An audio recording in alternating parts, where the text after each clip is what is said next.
சிவாய நம. சிம்மராசி.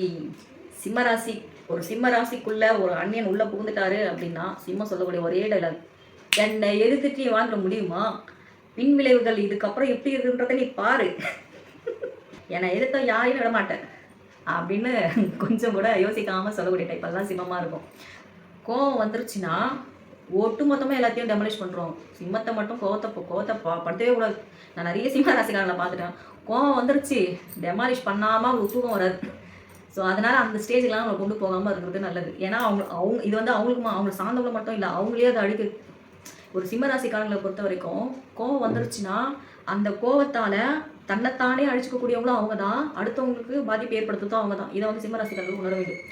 யோசிச்சுக்கோ, பின்விளைவு ரொம்ப மோசமாக இருக்கும், பார்த்துக்கோ. இதெல்லாம் சிம்மத்தோட டைலாக் அந்நியன் உள்ள வரும்பொழுது.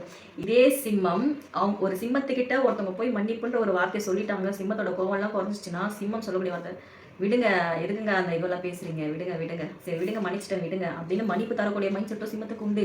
மன்னிப்பெல்லாம் ஈஸியாக இதெல்லாம் கேட்டுறாரு, ஆனால் மன்னிப்பை வந்து கொடுத்துரும். நான் தேடி போய் சண்டை போடல, தேடி வந்ததுன்னா விட மாட்டேங்க அப்படின்ட்டு சொல்லக்கூடிய மைண்ட் செட்டு சிம்மத்துக்கு உண்டு. அம்பியாக மாறினாலும் அதுலேயும் கொஞ்சம் ஹைடெக்காக நடக்கக்கூடிய ஒரு டைப்பெல்லாம் சிம்மம் தான்.